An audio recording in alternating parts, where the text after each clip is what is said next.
ஒவ்வொரு ஆண்டும் பிப்ரவரி மாதம் 11ஆம் தேதி எனக்கு முக்கியமான ஒரு நாள். ಒಂದೊಂದು ವರ್ಷದಲ್ಲಿಯೂ ಫೆಬ್ರವರಿ 11ನೇ ತಾರೀಕು ನನಗೆ ಬಹಳ ಪ್ರಾಮುಖ್ಯವಾದ ದಿವಸ.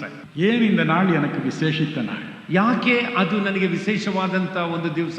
45 ஆண்டுகளுக்கு முன்பதாக 45 ವರ್ಷಗಳ ಹಿಂದೆ 20 வயது வாலிபனாக நான் இருந்த பொழுது 20 ವರ್ಷ ವಯಸ್ಸಿನ ಯುವಕನಾಗಿದ್ದಾಗ சாபம் நிறைந்தவனாயிருந்தேன். ಶಾಪಗ್ರಸ್ತಿಕೆಯಿಂದ ತುಂಬಲ್ಪಟ್ಟ ವ್ಯಕ್ತಿಯಾಗಿದ್ದೆ. என்னுடைய பட்ட படிப்பில் இருமுறை தோல்வியுற்றிருந்தேன். ನನ್ನ ವಿದ್ಯಾಭ್ಯಾಸದಲ್ಲಿಯೂ 2 ಸಾರಿ ಸೋಲನ್ನು ಅನುಭವಿಸಿದ್ದೇನೆ. வேலை தேடினேன், ಕೆಲಸವನ್ನು ಹುಡುಕಿದೆನು, வேலை கிடைக்கவில்லை. ಕೆಲಸ ಸಿಕ್ಕಲಿಲ್ಲ. பரீட்சை எழுதியும் பாஸ் பண்ண முடியவில்லை. ಪರೀಕ್ಷೆಯಲ್ಲಿ ಬರೆದರೂ ಪಾಸ್ ಆಗುವುದಕ್ಕೆ ತೇರ್ಗಡೆ ಆಗುವುದಕ್ಕೆ ಆಗಲಿಲ್ಲ. வீட்டில் வறுமை, ಮನೆಯಲ್ಲಿ ದರಿದ್ರ. என் தகப்பனார் ஒரு ஏழை ஆசிரியர், ನನ್ನ ತಂದೆ ಒಂದು ಬಡ ಉಪಾಧ್ಯಾಯರು. எப்பொழுதும் பண கஷ்டம், ಯಾವಾಗಲೂ ಆರ್ಥಿಕ ಸಮಸ್ಯೆ, உடலெல்லாம் நோய், ಶರೀರದಲ್ಲಿ ವ್ಯಾಧಿ, என் தாய்க்கு நோய். ನನ್ನ ತಾಯಿಗೂ ಕಾಯಿಲೆ.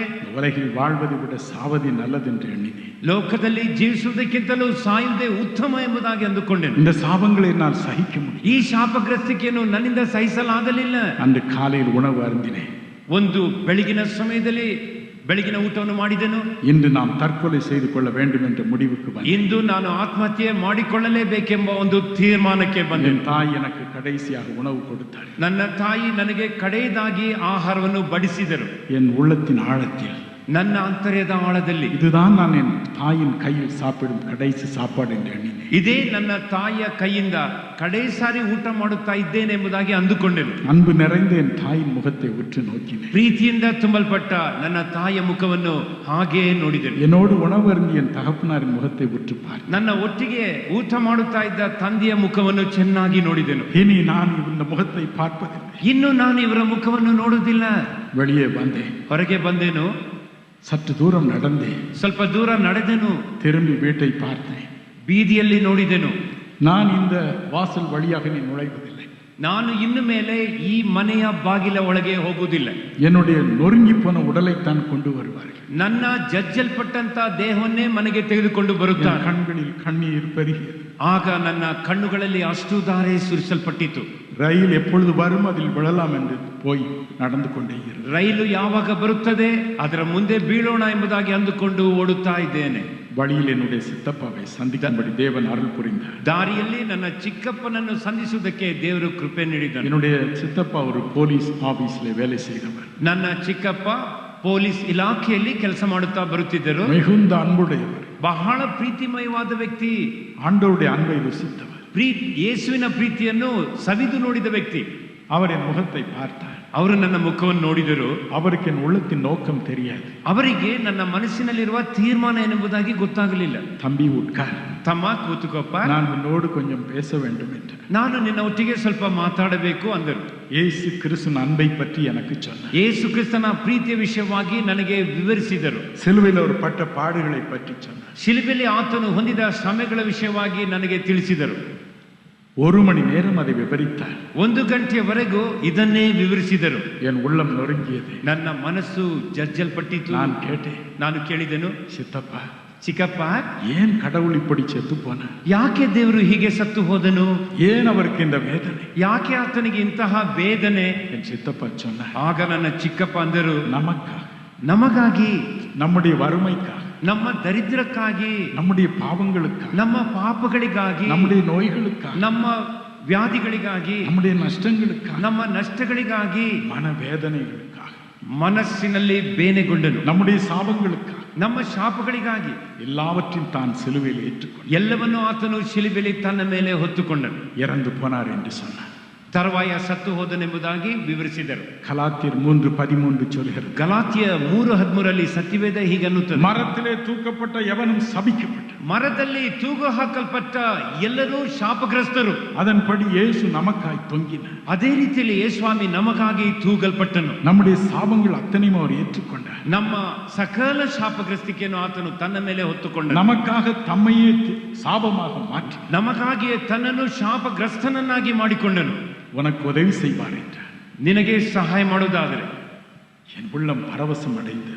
ಖಂಡಿತವಾಗಿ ಸಹಾಯ ಮಾಡುತ್ತಾನೆ ಎಂಬುದಾಗಿ ಅನ್ನುವಾಗ ನನ್ನ ಮನಸ್ಸಿನಲ್ಲಿ ಸಂತೋಷವಾಯಿತು. சித்தப்பா, ಚಿಕ್ಕಪ್ಪ எனக்கு உதவி செய்வாரா? ನನಗೂ ಸಹಾಯ ಮಾಡ್ತಾರ? நான் படித்து பாஸ் பண்ணி விடுவேனா? ನಾನು ವಿದ್ಯಾಭ್ಯಾಸ ಮಾಡಿ ಪಾಸ್ ಆಗುತ್ತೇನಾ? எனக்கு வேலை கிடைக்குமா? ನನಗೆ ಉದ್ಯೋಗ ಸಿಕ್ಕುತ್ತದೆಯಾ? நோய்கள் குணமாகுமா? ನನ್ನ ದೇಹದಲ್ಲಿರುವ ವ್ಯಾಧಿಗಳೆಲ್ಲ என் ಗುಣವಾಗುತ್ತದೆಯಾ? தாயின் நோய் குணமாகுமா? ನನ್ನ ತಾಯಿಯ ವ್ಯಾಧಿಯು ಗುಣವಾಗುತ್ತದೆಯಾ? ஆகும் என்றார். ಆಗುತ್ತದೆ நான் ಅಂದನು. என்ன செய்யட்டும் என்று கேட்டேன். ಇದಕ್ಕೆ ನಾನು ಏನು ಮಾಡಲಿ ಎಂಬುದಾಗಿ உன் ಪ್ರಶ್ನೆ வீட்டில்- ಕೇಳಿದನು. உன் வீட்டிற்கு போ, ಈಗ ನೀನು ಮನೆಗೆ ಹೋಗು, உன் அறைக்கு போ, ನಿನ್ನ ಕೊಠಡಿಗೆ ಹೋಗು, நீயே அவரிடம் கேள். ನೀನೇ ಯೇಸುವಿನ ಬಳಿ ಕೇಳು, எனக்கு இவைகள் எல்லாம் வேண்டும் என்று கேள், ನನಗೆ ಇವೆಲ್ಲ ಬೇಕೆಂಬುದಾಗಿ ಕೇಳು, நிச்சயமாய் தருவார் என்றார். ನಿಶ್ಚಯವಾಗಿ ಆತನು ಕೊಡುತ್ತಾನೆ ಎಂಬುದಾಗಿ ಅಂದರು. வேகமாய் வீட்டிற்கு திரும்பி சென்றேன். ಬೇಗ ಬೇಗ ಮನೆಗೆ ಹೋದೆನು, என்னுடைய அறைக்குள் நுழைந்தேன். ನನ್ನ ಕೊಠಡಿಯನ್ನು ಪ್ರವೇಶಿಸಿದೆನು, சிலுவையில் முன்னே நிறுத்தினேன். ಶಿಲ್ಬೆಯನ್ನು ನನ್ನ ಕಣ್ಣುಗಳ ಮುಂಭಾಗದಲ್ಲಿ ತೆಗೆದುಕೊಂಡು மனம் ಬಂದೆ. கசந்து அழுதே. ಮನಸ್ಸಿನಲ್ಲಿ ಬಿಕ್ಕಿ ಬಿಕ್ಕಿ ಅತ್ತೇನು. என் குறைகள் எல்லாவற்றையும் அறிக்கை செய். ನನ್ನ ಎಲ್ಲಾ ಕೊರತೆಗಳನ್ನು ಅಲ್ಲಿ ಒಪ್ಪಿಕೊಂಡೆನು. என்னை மன்னியும், ನನ್ನನ್ನು ಮನ್ನಿಸು, எனக்கு புது வாழ்வு கொடும் என்று ನನಗೆ ನೂತನ ಜೀವಿತವನ್ನು ದಯಪಾಲಿಸು ಅಂದೆನು. அறையில் இறைவனுடைய பிரசன்னம் நிரம்பியது. ಆ ಕೊಠಡಿಯಲ್ಲಿ ದೇವರ ಪ್ರಸನ್ನತೆಯು ಬಂದು ತುಂಬಿಕೊಂಡಿತು. என்னையும் அறியாமல் 4 மணி நேரம் அழுதே. ನನ್ನನ್ನು ತಿಳಿಯದೆ 4 ಗಂಟೆಯವರೆಗೂ ಅತ್ತೇನು. அதன் பிறகு உள்ளத்தில் ஒரு தெய்வீக அமைதி, ಅದರ ನಂತರ ನನ್ನ ಮನಸ್ಸಿನಲ್ಲಿ ದೈವಿಕ ಸಮಾಧಾನ, தெய்வீக சமாதானம் ದೈವಿಕ ಶಾಂತಿ என் உள்ளத்தை நிரப்பி. ನನ್ನ ಹೃದಯವನ್ನು ತುಂಬಿಕೊಂಡಿತು. என் அன்பிற்குரியவர்களே, ನನ್ನ ಪ್ರಿಯರೇ, நம்பிக்கை என் வாழ்க்கையில் பிறந்தது. ನಂಬಿಕೆ ನನ್ನ ಜೀವಿತದಲ್ಲಿ ಉದ್ಭವಿಸಿತು. எல்லா பரீட்சைகளையும் பாஸ் பண்ணினேன். ಎಲ್ಲಾ ಪರೀಕ್ಷೆಗಳಲ್ಲಿಯೂ ನಾನು ತೇರ್ಗಡೆ ಹೊಂದಿದೆನು. மிக உயர்ந்த ஒரு வேலை கிடைத்தது. ಬಹಳ ಉನ್ನತವಾದಂತ ಒಂದು ಉದ್ಯೋಗವು ನನಗೆ ಸಿಕ್ಕಿತು. உயர்ந்த பதவியில் இருந்தேன். ಉನ್ನತವಾದಂತ ಪದವಿಯಲ್ಲಿದ್ದೆ. 45 ஆண்டுகள் கடந்து போய் 45 ವರ್ಷಗಳಾಗಿವೆ. இதற்காகவே அவர் இறங்கி வந்தார். ಇದಕ್ಕಾಗಿಯೇ ಆತನು ಇಳಿದು ಬಂದನು. சாபத்தை ஆசீர்வாதமாக மாற்றுவார். ಶಾಪವನ್ನು ಆಶೀರ್ವಾದವನ್ನಾಗಿ ಮಾರ್ಪಡಿಸುವುದಕ್ಕೆ தாமே நம்முடைய சாபங்களை சுமந்து கொள்வார். ತಾನೇ ನಮ್ಮ ಎಲ್ಲಾ ಶಾಪಗಳನ್ನು ತನ್ನ ಮೇಲೆ ಹೊತ್ತುಕೊಂಡನು. தேவனுக்கு பட்சபாதம் இல்லை. ದೇವರಿಗೆ ಪಕ್ಷಪಾತಿಕೆ ಎಂಬುದೂ ಇಲ್ಲ. ரோமர் 2:11 அப்படி சொல்லு. ರೋಮ 2:11 ಈ ರೀತಿಯಲ್ಲಿ ಅನ್ನುತ್ತದೆ. அப்போஸ்தலர் 10:34 அப்படி சொல்லு. ಅಪೊಸ್ತಲ 10:34 ಅದೇ ಅನ್ನುತ್ತದೆ. என் அன்பு சகோதர சகோதரி, ನನ್ನ ಪ್ರಿಯ ಸಹೋದರ ಸಹೋದರಿ, எனக்கு வாழ்க்கையில் ஒரு நம்பிக்கையும் இல்லை. ನನಗೆ ಜೀವಮಾನದಲ್ಲಿ ಒಂದು ನಿರೀಕ್ಷೆ ಇಲ್ಲ. நான் எங்கேயாவது செத்து மடியட்டும் என்று நீங்களும் அப்படி சொல்லிக்கொண்டு ನಾನು ಎಲ್ಲಾದ್ರೂ ಹೋಗಿ ಸಾಯೋಣ ಎಂಬುದಾಗಿ ನೀವು ಅನ್ನುತ್ತಾ ಇದ್ದೀರಾ?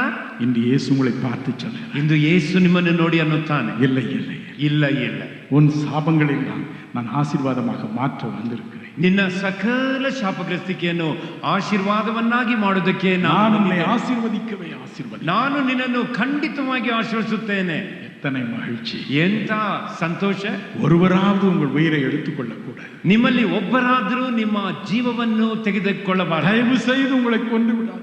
ದಯವಿಟ್ಟು ನಿಮ್ಮನ್ನು ಆತ್ಮಹತ್ಯೆ ಮಾಡಿಕೊಳ್ಳಬೇಡಿ. இன்று உங்கள் வாழ்க்கையை மாற்ற ಇಂದು ನಿಮ್ಮ ಜೀವಿತವನ್ನು ಮಾರ್ಪಡಿಸಲು இறைவன் இங்கு இறங்கி வந்திருக்கிறார். ದೇವರಾದ ಕರ್ತನು ಇಲ್ಲಿ ಇಳಿದಿದ್ದಾನೆ. உங்களை ஆசீர்வதிக்கிறேன். ನಿಮ್ಮನ್ನು ಆಶ್ವಸಿಸುವುದಕ್ಕೆ.